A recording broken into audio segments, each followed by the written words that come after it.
Un caractère particulier. Parce que nous allons vers les législatives. Nous allons vers les législatives où il est question seulement et uniquement du repositionnement de Thiès dans l'instance de décision. Il est question de ça. Parce que précisément, celui qui a permis à Thiès, à beaucoup de cadres thiessois, d'occuper des stations stratégiques de responsabilité en 2001 jusqu'à 2004, qui a profité de sa position stratégique pour faire bénéficier cette ville d'investissements importants dans le cadre des chantiers de Thiès, cet homme-là fait face à son destin. Et son destin est intimement lié à celui de Thiès. Donc c'est conscient de ça, de tous ces éléments, que le RADI est né. Le RADI est né, le RADI est le réseau d'appui Thiès, parce que nous estimons aujourd'hui que l'heure de Thiès a sonné et qu'il est aujourd'hui important que toutes les populations de Thiès se mobilisent autour du seul combat qui vaille, autour de la seule entreprise mobilisatrice, c'est-à-dire que la victoire de Bouene Bokayaka aux élections législatives du 31 juillet 2022. Au même moment, il a craqué la porte à Thiamara. Non, ce n'est pas craquer la porte. Je crois que le terme est inadéquat. Je pense qu'il a fait l'historicité des relations, des rapports. Il a expliqué, je crois que c'était une alliance c'était pas lui, je pense que ce n'était pas lui le demandeur. Parce que pour rappel, la première réunion de concertation qui s'est déroulée et qui a donné naissance à la création du cadre de concertation de Thiès, il y avait la présence de certains responsables de Hervé. Je crois que quand on s'engage dans des élections locales qui ont un caractère purement local, il n'est question de que faire pour faire bouger les lignes, que faire pour participer à l'essor économique de la ville de Thiès. C'est sur cette base-là que cette coalition-là a été tissée entre le ministre Thierno Alassane Sall et le président Habib Kane. Et tout le monde sait que ce n'était pas la première élection de Thierno Sall. Thierno Sall n'a dans son CV en termes de performance électorale qu'un bureau de vote gagné lors d'une élection sans enjeu qui a été le référendum. Qu'est-ce que vous lui Donc aujourd'hui, si Thierno Sall, en alliance avec Habib Kane, a eu à faire bouger les lignes et à bouleverser et a eu à affaiblir la coalition Benno, c'est parce que l'implication personnelle d'un homme qui a eu à confirmer un leadership réel pendant ces 4 ans,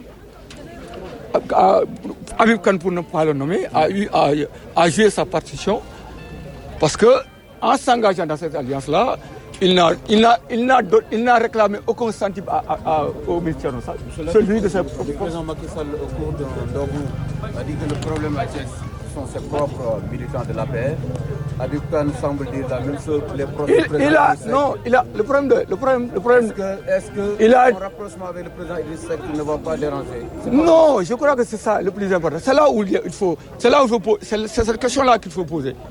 Je crois qu'aujourd'hui, il a raison. C'est-à-dire qu'en vérité, comme au judo, à Thiès, on a utilisé la force de l'adversaire pour battre l'adversaire.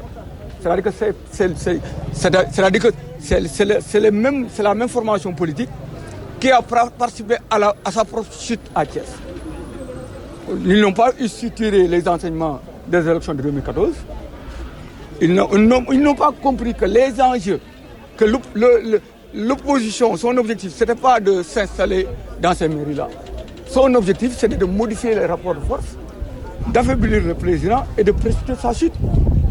Je crois que c'est de cela qu'il s'agit. Aujourd'hui, Habib Kane et le RADI ont compris qu'aujourd'hui, les enjeux sont plus dans le repositionnement de Thiès dans les instances de décision qu'autre chose. C'est-à-dire qu'il est important aujourd'hui, dans le contexte où nous sommes, aussi bien au niveau de Réumi qu'au niveau de la paix, que les gens s'effacent, oublient leur ego personnel pour mettre en avant les intérêts supérieurs de la coalition. Je crois que nous avons traversé des élections extrêmement difficiles où le Réumi, des élections qui ont consacré. Je crois qu'il appartient donc à ces formations de tirer les enseignements. De notre côté, en concert avec le président Habib Kane, nous avons fait une analyse lucide de la situation actuelle de notre ville. Et nous pensons qu'aujourd'hui, le seul combat qui vaille, c'est le combat de Thiès. Une autre tête de liste hors sans Idrissa Seck, ce n'est pas un risque réellement pour les législatives? Évidemment, c'est un risque. Parce que j'ai dit, lors d'une audience avec le président Idrissa Seck, en compagnie du président Habib Kane, j'ai dit au président Idrissa Seck qu'il faut aller vers les Thiessois. Il faut leur parler. Vous aviez l'habitude de leur parler.